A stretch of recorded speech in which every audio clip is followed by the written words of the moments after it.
guys, we got this great clip from one of our long content videos. Don't forget to hit the subscribe button. Enjoy. Let's talk about the foreclosure sale and the way that it works here in Puerto Rico versus how it works where we're used to doing it for the last 25 years in Central Florida or all over the state of Florida. So some key differences. There are actually 3 sales for every time something goes to a foreclosure sale, or there are potentially 3 sales. So the first sale is going to be the full asking price from the bank. And then if it doesn't sell to someone for that price or more, a couple weeks later, it will go to a second sale. And generally the bank will reduce by 1/3. So let's do easy math. If the price is $100,000 that the bank is owed all in, that's the first sale price. And if it doesn't sell for $100,000 or more, the bank will take it back in a couple of weeks and they'll bring it back at $66,000. So 1/3 less, right? And then if that doesn't work on the second sale, it doesn't get bought, then it'll come back on the third sale a couple weeks after that, and it will sell at half. So 100,000 would turn into $50,000. So what you're wanting to do when you're looking at these properties is figure out where you're going to be a buyer and then attend those sales. So if we're looking like the property that we looked at earlier, it's not a deal for us at the first sale. So we're not going to go attend that sale. There's no chance that we're going to buy it. So we will just try and wait and see. If nobody buys it, it'll go to a second sale. And at the second sale, maybe it starts to get interesting for us. We're going to do the research and see. Certainly by the third sale, we would be interested in the property and it would make sense for us at that point. So that's the first key takeaway for the difference between Florida foreclosure sales and Puerto Rico foreclosure sales. Florida foreclosure sales, one sale, one shot, that's it. And the bank can come in.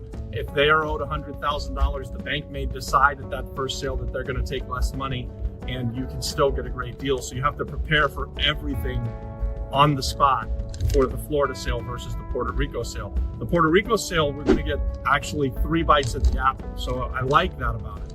Here's another key takeaway for the foreclosure sales here versus there. In Florida, when we go to a foreclosure sale, at the time of the sale, so when the gavel drops, going once, going twice, 3 times sold, at that point you have to hand over to the clerk of the court 5% of what you just bid on the property. So back to the math, if you bid $100,000 for a property in Florida, you'd need to hand over $5,000 as soon as she says 3rd time sold.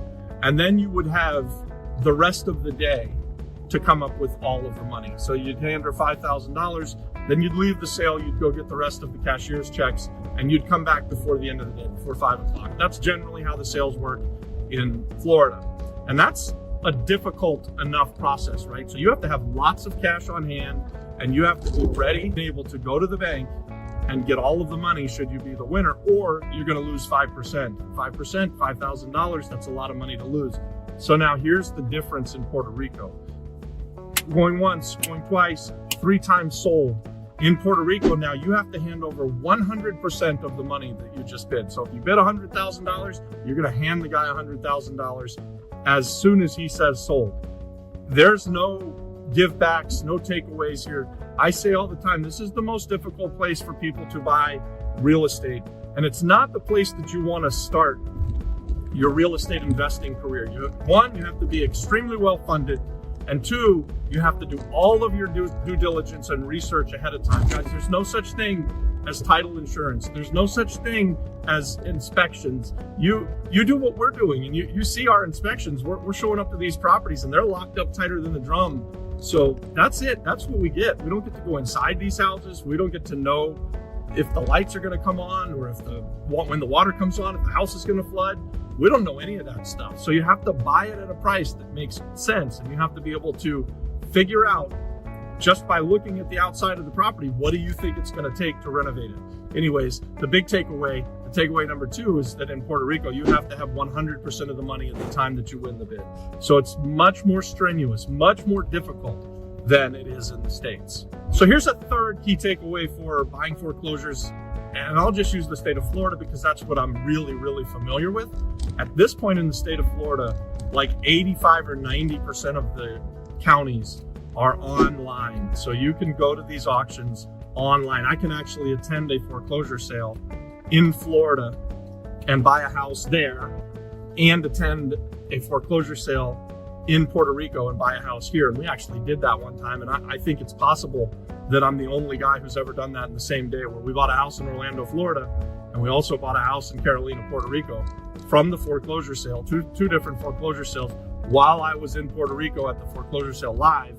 And then immediately after that, I went online and bought a house at the foreclosure sale in Orange County. Hey guys, thanks for watching that.